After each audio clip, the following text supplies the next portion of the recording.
Here's a wonderful question. I am an actor who started later in life to the film industry, and I'm thrilled to be in the pool of auditionees. I'm regularly getting callbacks, congratulations, that's great, and positive feedback, even better.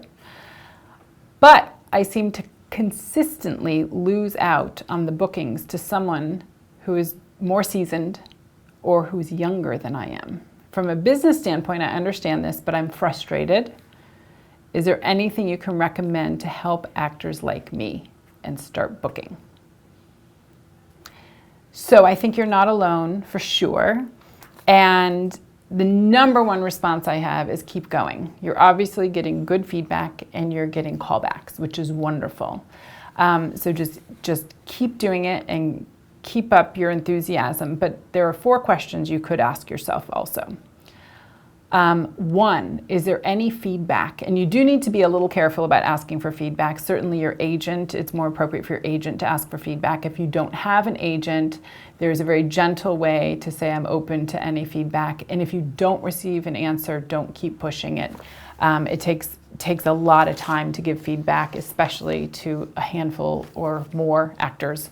From my point of view, me personally, I try to give as much feedback as I can, and it is not nearly a dent in the amount that is asked of me. But I try because I know it's very useful. And when you're getting feedback, you know, there are certain questions to even ask when you do go to a callback. That's about deeper work.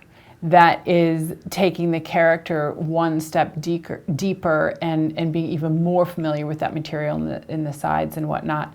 And certainly per genre, it's different because in commercials, when you go to the callback, you need to pretty much do exactly what you did in your first audition. For a television show or a feature film, it does go a little bit deeper. But sometimes people wear something totally different or change up the character thinking, oh, this is exciting. I can now, you know, give my take on the callback that I had planned originally and didn't do in my audition. Don't do that. Make sure that it is consistent with what interpretation you brought in the first place.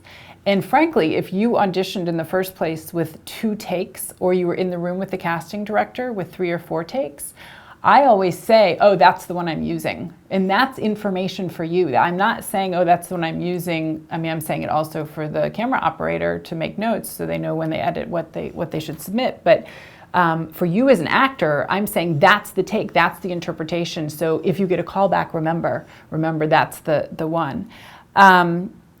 Secondly, you can ask yourself, am I submitting persona-wise for the right projects? So are you, your vulnerability, who you are you bringing all of the roles that are possibly right for you to you? Or is it a little off? And study that waiting room. And it doesn't mean that the waiting room of other actors is absolutely what they're going with. I've seen one person stick out like a sore thumb, and frankly, they're the ones who ended up getting the job. But really assess what the client is looking for and make sure that you are submitting properly. And again, it's like clothes. It's not that your body isn't made for the clothes. It's the clothes aren't fitting your body. So know who you are so the parts can fit you. And then lastly, I would say, actually penultimately, shake it up a little bit. You know, if you're submitting and you're getting callbacks for this, and this, and there are 3 main kinds of jobs that you're going for, you know what, try a 4th or a 5th one. See what happens. See what influences you a little bit differently. And lastly, so that's my shake it up analogy. And then lastly, for education, I mean, you just study more and more and more, and start broadening out different ways. And you may discover something, whether it's a scene partner, whether it's bringing something out in you that you didn't know how vulnerable and raw you could be, or an amazing teacher that all of a sudden says, you know, you're really funny. Did you know that? You know, there are all sorts of nuances. Humans are incredibly complex creatures, and acting is finding all those nuances and complexity in a character that can then be brought to the screen. So if you're able to constantly study that, and acting, as we've said in 100 other videos, acting is a practice. It is not something that one is accomplishing and then, hey, done. It is constantly working and expanding your craft. And so if you've got that attitude, it doesn't matter when you started in life. There are plenty of actors and models that started later in their years. And it's just about persistence, it's about patience, and it's about practice. Hopefully that helps.